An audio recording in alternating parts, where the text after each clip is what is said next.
Welcome to Believe in Chargers with the great Lorenzo Neal. Matt Money Smith here as we are a week out, a week and a day from the moment we're recording this from the NFL draft.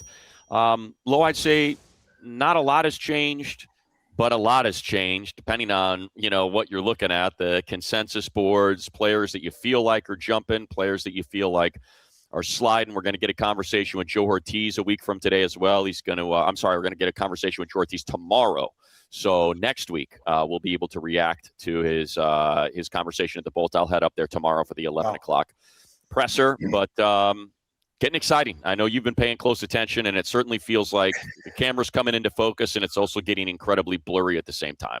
No question, it gets blurry because every time you pick up, you say, okay, it's all about the line.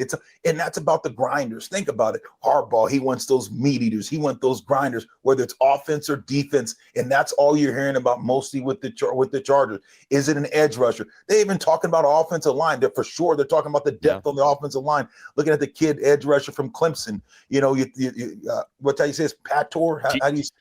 Well, you got Clemson, we got Parker, and we've got Peter Woods if you want interior. I think you're thinking of Akeem Mesidor out of Miami maybe. There's Mesidor's out there. He's been mocked to the Chargers a lot. The options are endless. I think, just to kind of get to your point about the lines, that's certainly where the most movement is. Like, can't figure out if Ruben Bane's going to go in the top 5 or if now he's sliding. And, this is sort of the ugly part of the draft that I hate is, look, it's a terrible situation for the young man. I'm sure it's something he doesn't want to relive. He was driving a car. It got into an accident. There was a fatality, and he was cleared of everything. It was ruled as an accident. The young woman who lost her life, her family's on record saying, that they recognized it was an accident. They lost their daughter. Now they've got to relive that. And, you can speculate that it's a team that's trying to lower the value of Bane in the hope that he's going to slip to him. Hey, he's already got short arms.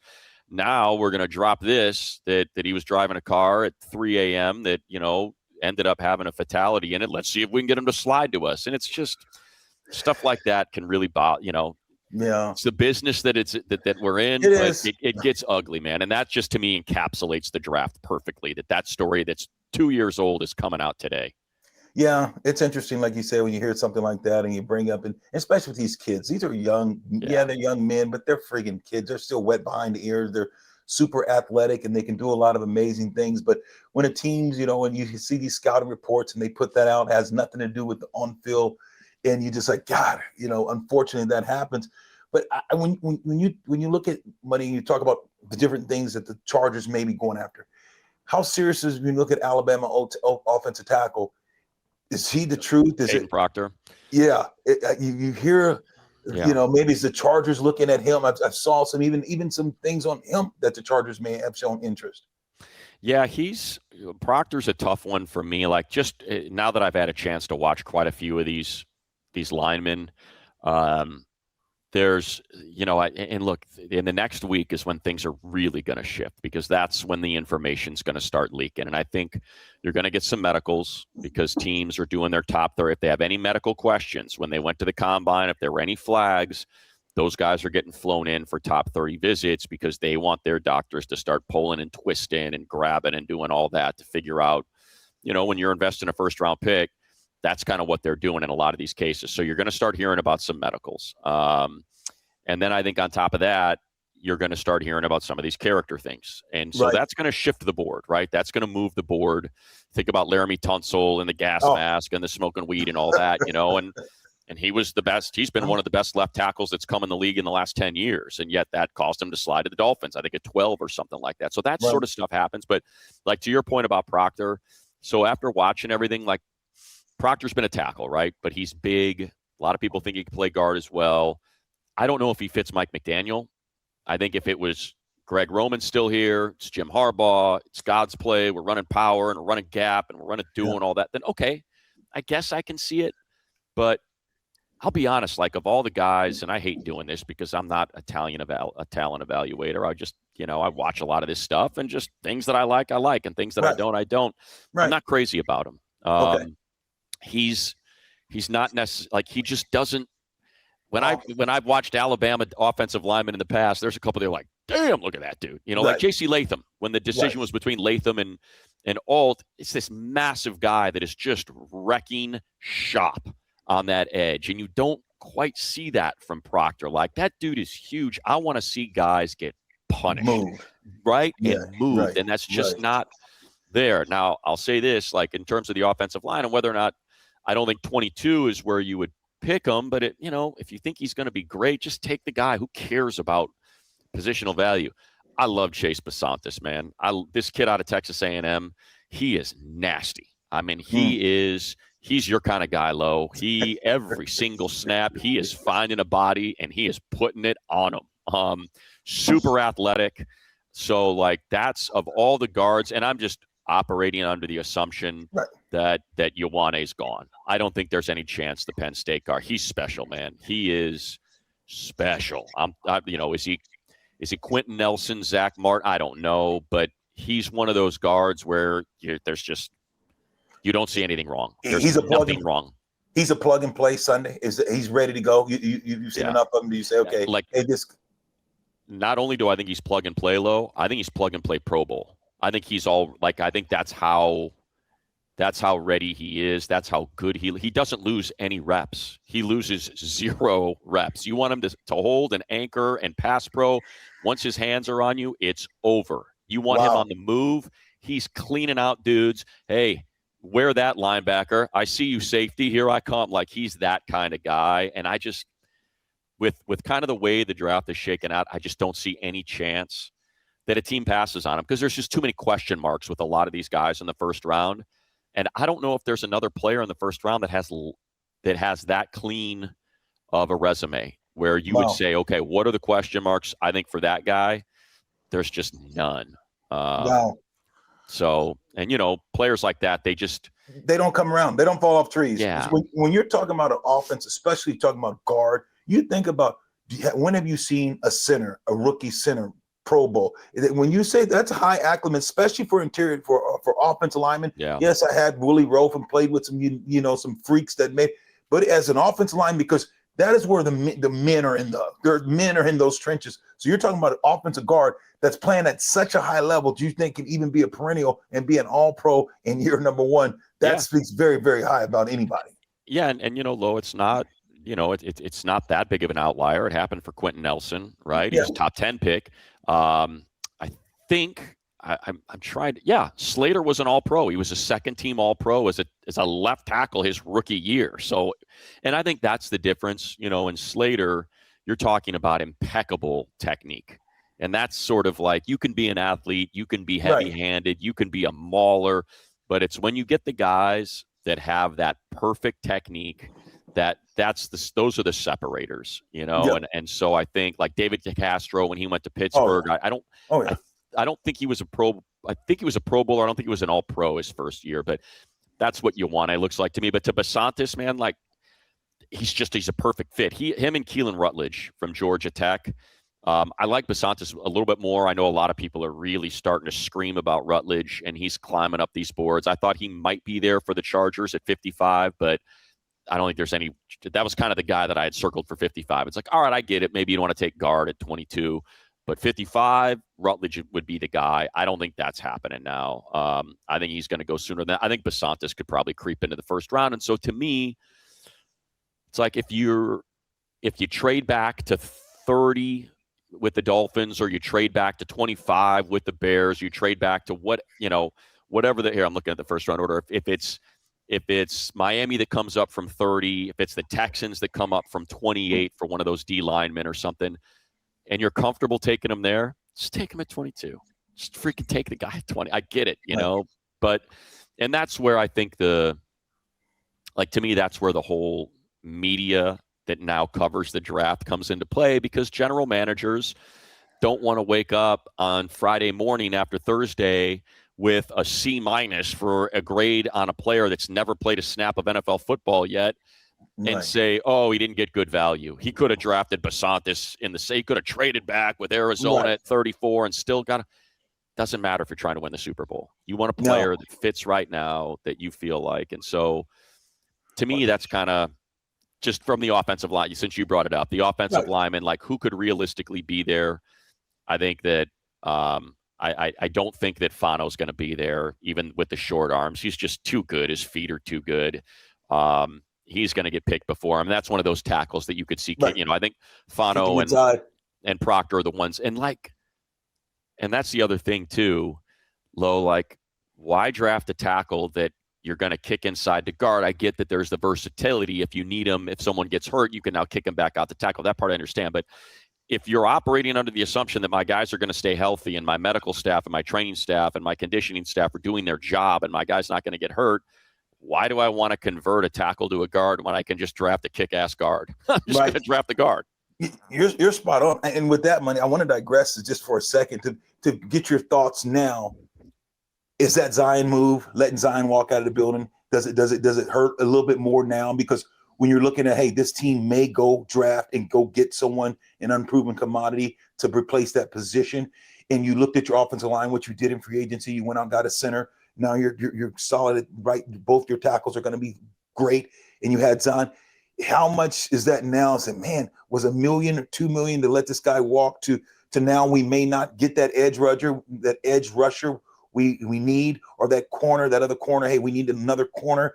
Does that cloud it up a little bit more watching where we're at now? Yeah, I don't think you ever want to go into the draft with needs, right? You want to be free and easy, man. And hey, can you believe this guy fell to us? It's a tight end. It's Kenyon Sadiq. He slid down the board. Let's take him. You know, I think that's the position you always want to be in.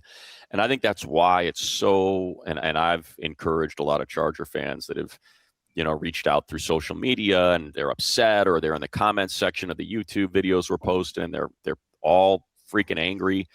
I just say, just wait, man. There's still another wave of free agency. There's still some really good players. Like, if they had signed Joel Bitonio on the first day of free agency and let Zion walk, people would be like, you know what? I'm okay with that. I'm all right with that. You got Bitonio for $6 million less than Zion got, and you added Biotish, and Cole Strange, you know, is a stamp of approval. Butch Berry, Mike McDaniel guy that was with them in Miami last year. I feel really good about this offensive line. Okay, well, that can still happen. Like, Bitonio can still be signed the Monday after the draft, or, you know, the other guards that are out there, Zeitler. And look what Dexter Lawrence is going through right now, right? Yeah. We talked about this. I'm trying to go to I want to make sure but like, no, I'm not even going to bring the name up, but like, I heard about a player who's a really good player who's, you know, there's some issues right now, money-wise. And so if something works out there, he's going to end up being better than probably, at least, you know, I think he's in the conversation as the best option you could have possibly had to plug into that spot. And you're going to feel a heck of a lot better on the offensive line. So, like, this is the time where teams are trying to get their cap right, are trying to get some deals reworked, are asking guys to take pay. I mean, Lo, did any of your teams ever ask you to take a pay cut? Yeah. How's that go? It goes bye. Right. It's usually a bye if you depend on your value. Say, look, I'd rather go take my chances on the market and see what I can do. You know, I was in Tennessee. You know, we went to the Super Bowl and went to the NFC, went 2 rounds, went to the playoffs the following year as well. Like, hey, we want to think about, you know, restructuring. You know, at the highest paid fullback at the time, I was like, no, I'm out of here. I'm out of here. You know, went to Cincinnati and 2 years Pro Bowl those years and got the future deal with the Chargers. So players usually bet on themselves money. So you're absolutely right. Yeah, like that's the season we're entering right now. We are entering, hey, man, you know, we love you. We love you, man. We love you. We don't want you to go anywhere. We value you. We love you. Yes. How you feel? Let me just take a little bit off the top, a little bit off the sides here. It's not that you're probably not going to get, you know, we're doing this now because we want to do you a favor. You know, we don't think the market's going to be there, but, you know, we just kind of, our number's our number. And that's when players are like, pound sand, man. I'm out. I'm going to go find. And that's, you know, that's where having an agent comes in handy, because I'm sure your agent, Lo, was like, okay, hold on. They want you. Right. What's the number they want to give you? Let me get on the phone. Hey, I called Cincinnati. Yep. They got Corey Dillon. They're like, bring him over. He goes, and so I think those are the sort of things that are happening in the next around the draft, because these teams want to get these contracts figured out before the draft, because now they're going to put themselves in a position where they want to know, okay, is this guy going to be here? Is he not going to be here? Is he going to take the pay cut? Or is he not?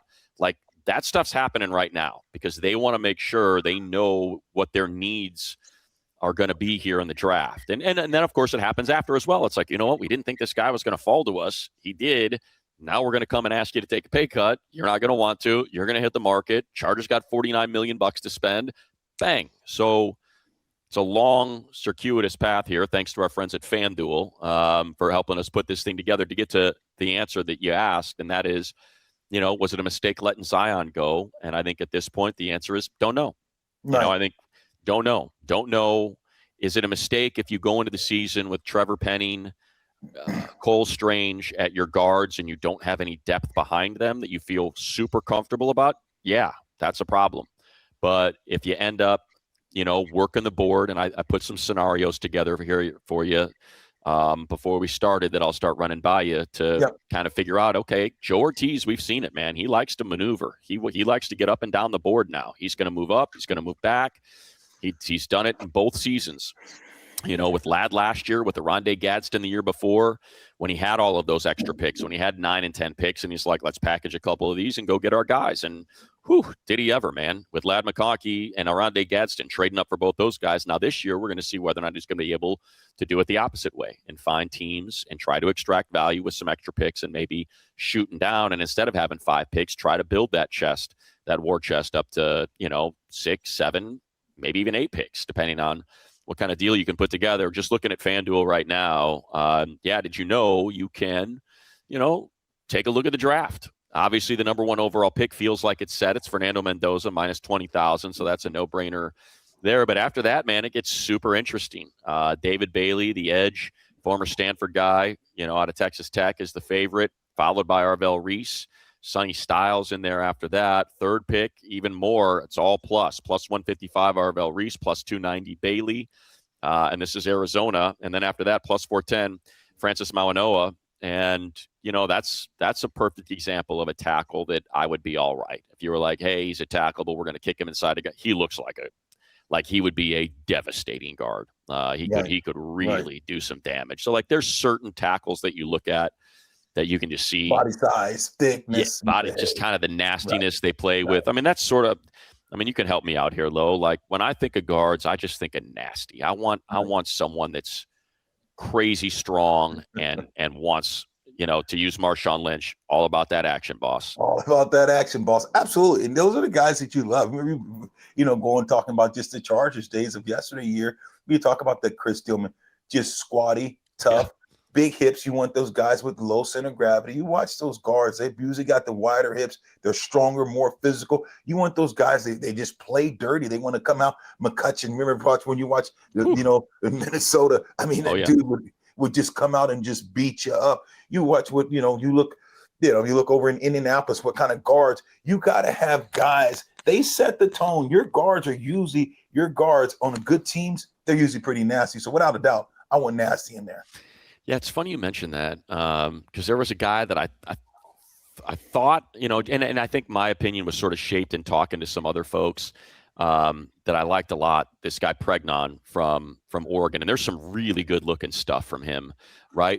But it's funny. I was like, man, I don't know. I can't figure out what it is, and I'm watching it again, and look, I should be all about this, right? Because he's still doing damage. He's still locking guys up and putting them down, but as the president of the Skinny Legs Club, I'm watching him. I'm like, what is it about this guy that I just can't quite figure out? And like you said, you want those guys to almost have those birthing hips, right? Yes. I call him Big Hip Shirley. Big Hip Susan. And there's something about his legs. They're just like, I'm like, is that what it is? It almost looks like he's got a little bit too much of the Skinny Leg Club going on. I mean, he's still a huge human being, but I think it's and maybe it's because he's so tall, and I'm not being fair, but he just you are because you want that squatty hips because the center of gravity. That's where they can center. I mean, you're long and you don't have just straight up hips. You can get all balanced. When you're low like that, look at Dillman. They're squatty bodies. Chuck, those guys are look friggin' in Indy. Look at those hips. Those guys are squatty bodies. Center of gravity. They can sit there and they can maul. Sit down. It's going to take a while. You better bring your lunch. I like those guys. Right. I like guys. You know, there's certain names on the back of the jersey that I like to see. Ioane, Mawanoa, Tuipulotu. Like, those are the dudes that are built how I like, those guards. That's just, it's kind of and like Bisontis is like that. He's got those you see him, you see when he's squaring up and mirroring, and you just see that width, and then you see it moving. There's just something about that body type at that particular position. Rutledge is that way. Farmer is kind of like Pregnon's just, it was the one thing that jumped out at me. Like, the tape's really, really good, and it's fun to watch him, and he's got some really good stuff in there, but that's just the one thing that jumped out at me. I'm like, it's just kind of something a little off about this. But it's still, he's still wrecking guys, and he's, the good is pretty darn good. Well, I'm gonna check out Pregnon from Oregon. I'm gonna get on that. I'm gonna get on. You're gonna love. They got me looking at his hips. I'm gonna be looking at his hips. I'm gonna tell you all about the hips. Exactly. There's a couple of these guys you're really gonna like, Lo. I love Rutledge. Rutledge is nasty out of Georgia Tech. Bisontis, again, it's just fun to watch, man. He is looking for it. He is looking. It's like, hey, I came here to do two things, man: drink beer and kick tail, and I'm all out of beer. And that is Chase Bisontis, man. He is looking for a fight every single snap. So he's fun to watch. But here's some of the other things that kind of in the last week that have popped up. And it's just weird. Like, as this thing gets closer, and I keep talking to a bunch of different people, I feel like I'm getting different sort of messaging every single week. I still think that if it were guard at 22, I'd be very surprised. I still feel like this is a team that feels pretty good about being able to get a guard that they're comfortable with later, that they don't feel like they need to shop in that luxury aisle of Ioane, Bisontis, Rutledge, Pregnon. If they're going to go on the top 40 picks, that they're like, you know what, we feel pretty good that at 55 there's still going to be somebody there that's graded close enough for us, and Mike McDaniel and Butch Berry and what they like to do and what they've been able to do with players that have been cut elsewhere. Aaron Brewer wasn't even drafted, and they just kind of picked him up in free agency for a low number and turned him into the first team All-Pro center. So, like, it's just a different sort of thing, and it feels like they've given them the keys for this, so that they're the ones that are going to be able to kind of build what they want in that position group. So that I still feel pretty comfortable, holding that position, that if they're going to draft guard with their first pick, it's going to be because they traded down, and that's where the value is. I think edge is still very much in play. Right. And I think wide receiver and Sadiq, I think if Sadiq slips, I think weapon is still something that they're looking at. I do think if the right wide receiver fell, I think if the right corner fell, and if the right, if Sadiq ended up sliding, that would be a very serious conversation that they were going to have. I feel like edge is kind of where I've got that big circle. There's a lot of players that I feel like they like in that 22 range. Mesidor, we talked about, out of Miami, TJ Parker out of Clemson. And then I think you're going to see these guys that you had projected in the second round start to jump up. Cassius Howell, I think that makes a lot of sense because he just kind of replaces Oweh. He's that speed demon screaming off the edge that rotates in well. And I think even Zion Young, who is a little bit more of from the Tuipulotu Khalil Mack sort of school, but, just needs a lot more, I think, refinement. He's just kind of, I got one move. I'm going to punch you in the chest and the face, and I'm going to go get to that quarterback. I think he needs, to kind of fill that toolbox up a little bit with some different moves, but he's certainly got the strength and the nasty streak to him. Yeah, I think that you definitely got to go and look at this edge, and and you're talking about the different guys you're talking about as a pass rusher. You look at every good team. You think about when you watch the Super Bowl, you watch the way the Seattle interior and out and your edge rushers, they just had the quarterback just flustered. You got to have guys that can get out the quarterback. These quarterbacks are too good now in this league. They know how to read defense. They know where to go with the ball. If you can't make them comfortable, if you can't make them uncomfortable, these quarterbacks in this league, they will carve you up. So I think the pass rush inside, of course, you got to have someone big inside, and we're going to see if the Chargers, do they say, hey, do we go inside? But I think edge rushers, because of Khalil Mack, his age, you want to keep this guy fresh. You want to make sure that he's going to play at a very high level. So if you don't get that guard, or if you don't get this solidified, with the guard, it's going to come down to best player. And if it's a player there at the need, even though they want a guard, they'll get that edge rusher. I remember, being sitting there, going to Fresno State, and remember in that draft, I get a call from the Kansas City Chiefs. God, I forget the name of the GM at the time. He says, "Hey, you're probably not going to be there. We're going to take you in the second round because Fresno, I had over 1,000 yards. I blocked it both. They're like, hey, we're going to definitely get you if you're going to be there." So I'm on the phone, I'm just talking to different teams that morning. Cell phones back there, baby. So it's just a house phone. So my friends call, "You get drafted. Don't call me. I'm hanging up. Don't call the house. Can't have a busy line. You can't have a busy line." Kansas City, they picked at number 66. I said, I'm getting ready to get drafted. I'm watching Kansas City's on the clock, and I'm waiting for the phone. I go next to the phone. It's like I pick it up, make sure that it's still got a dial tone. I'm like, what's going on? And they take Will Shields. I know to this it's so, and you picked a great one. They picked a good one. Picked a good one. And so you're talking about need, and you're saying, hey, look, the Chargers need a guard. We get it. But if it's someone of that ilk, and you say, hey, I need a pass rusher, but hey, there's this great guard here, and he fell, hey, those teams, they do that all the time. It's funny. I don't think he'd mind me telling the story. So 2006, one of my absolute favorite guys, dear friend of mine, Maurice Jones-Drew. Yeah.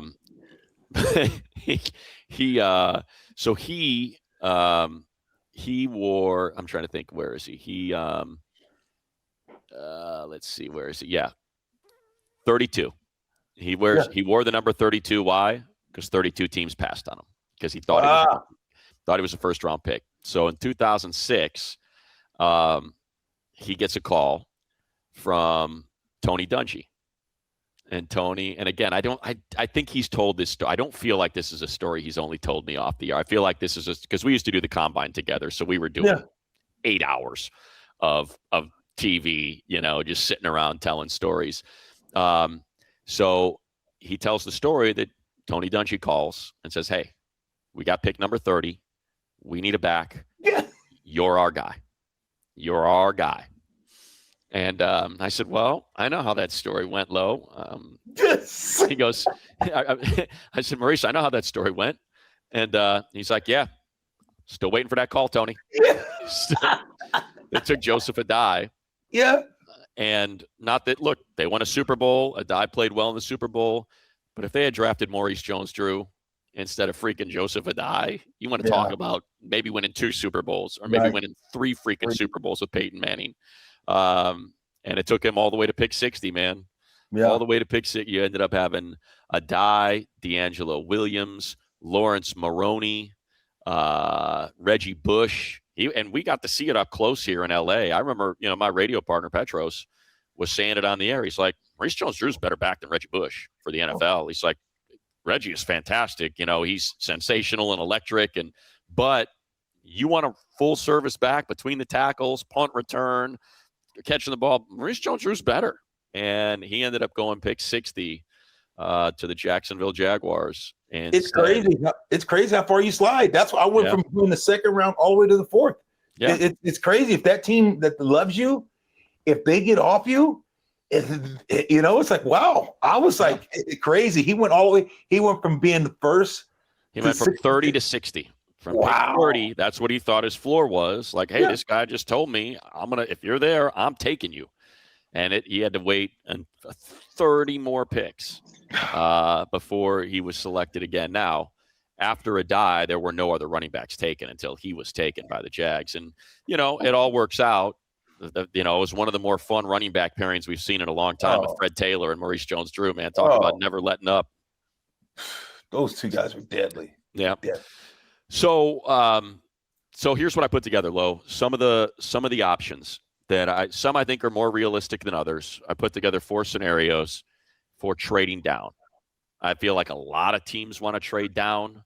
So for me, I think these first 2, I feel pretty good about 3 of these options. The other one I'm not so sure about. So the first one would be, everybody seems to agree that Cleveland is probably going to take wide receiver, offensive line. Just like the Chargers did 2 years ago when they were deciding between Malik Neighbors and Joe Alt. They take Joe Alt, then they trade up and get Ladd McConkey. So Cleveland is going to be looking at something very similar. At pick 6, are you in the position to take the first wide receiver? And if you want Carnell Tate, get him. If you feel like we can still get a really good receiver at 24, let's take our tackle now. Let's take Mauanoa. Let's take Monroe Freeling if Mauanoa's off the board. Let's take Spencer Fano if both of them are something like that. Then they might want a wide receiver at 24, and now they're deciding between Denzel Boston and Casey Concepcion. And, for whatever reason, if Mekhi Lemon falls or something like that. So I think if that player's there that they really, really want, whether it's a tackle, Ian Achor out of Arizona State, or Lomu out of Utah or something like that, and they're sitting at 22, I could see Cleveland picking up the phone and saying, especially if it's the tackle. And I think, and so I think they'd want to get ahead of the Eagles at 23. If they decide to go Carnell Tate at 6 and they want to get ahead of the Eagles, I could see them just calling and saying, hey, we'll take 22, we'll give you 24. And the price for that would be picking up an extra fifth. You pick up pick 146. I think you probably still get the guy that you would have got at 22 anyway, unless someone unexpectedly falls. And so, to me, that makes sense. The other one is very similar. It's the Bears. They're at 25. They have their center abruptly retire. They got to find a tackle as well. They just traded DJ Moore, so maybe they're looking for another wide receiver, although it feels like they kind of, with Odunze and what Luther Burden has become, that, right. Not to mention Colston Love, but still, I think Chicago's in that position where they may be like, you know what? We got to jump ahead of the Eagles to get this tackle as well. And so I think you would then pick up pick 129. You go from 22 to 55 to 25, from 22 to 25, and you pick up that fifth rounder at 129. And now, instead of having 5 picks, you got 6 picks, and you slide back 3. Now, the ones that have a little bit more sizzle, and I can see by your reaction, you're not crazy about any of those, really. It's not that exciting. But these I think, are a little bit more of a long shot, and I think you've got to feel – and this is where, the conversation about the draft having value from picks 20 to 60. People feel really good about those 40. Hey, I could see my 60th ranked player getting picked at 20 and be like, yeah, I could see that. And I can see the guy that I've got ranked 22 get picked at 55 and be like, I could see that. That's just sort of the way this draft is shaken out.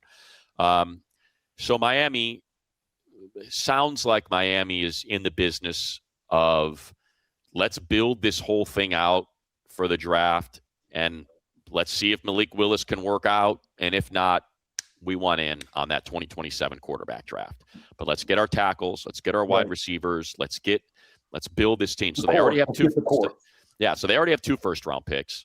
But they also got Miami's got a pretty healthy freaking load of selections that they can move around. So they would trade. And I'm doing this all based on the Jimmy Johnson trade value chart. So you've got 22. You would trade 22 for 43, 75, and 130. And so that now gives you lose 22. You're not picking until 43 instead of 20. You're sliding back 21 spots, but you pick up 75 and 130. That means now moving forward on the first 2 days, instead of having picks 22, 55, and 86, you've got 43, 55, 75, and 86. You pick up that third, and then you get a fourth at 130. You go from 5 picks to 7 picks.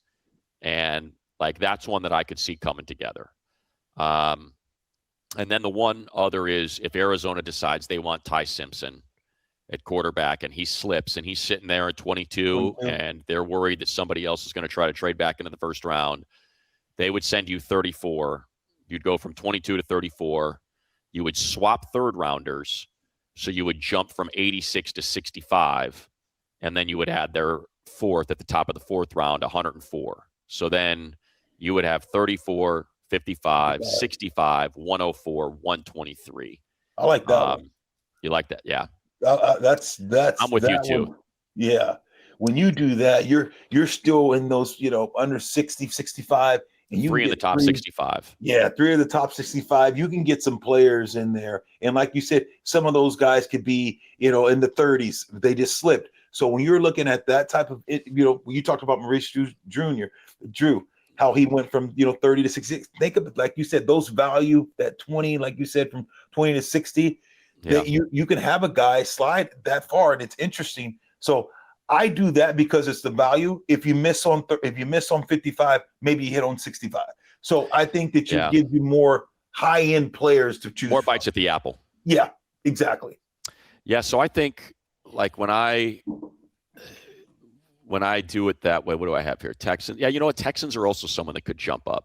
And you could slide because they've got 28, 38, 59, 69, 106. So they've got a lot of extra picks in there. So they could jump up from 28 to 22 and flip you 69 maybe. Let me see if that would line up. If they went 28, 69 for 22, 46%. So what if you so maybe not. That's a little too rich. Too rich for the Chargers? Or I mean, Jackson. It said it's yeah. I think that the numbers it's about an extra 60 points in value. So I don't think that's realistic. But anyway, I think I do think there is a chance. And then when you're sitting there at 34, I think you're still going to have a crack at one of those guards. I think Bisontis or Rutledge or Pregnon. I think one of those are going to be there. And I still think there's enough at edge where Zion Young or Cassius Howell. Parker maybe. I think one of those guys could be there. And so you could still probably get someone that was in the conversation for you of being picked 22, and then you end up, like we said, picking up 65, at the swap of 65, 86 for 65, and you add 104. And that's a very realistic. Arizona gets like a 10-point premium on that, which if you want to force them to throw in a sixth, you could do that to get it all to equal out to 780, which is what the value of, and I know this is kind of getting in the weeds for the people, so my apologies, but yeah, the 22 pick is worth 780 on the chart. How likely, when you think of that, because that Arizona, do you think that phone conversation has happened? I think it's if Ty Simpson is there, because they're the one team that you keep hearing tied to him.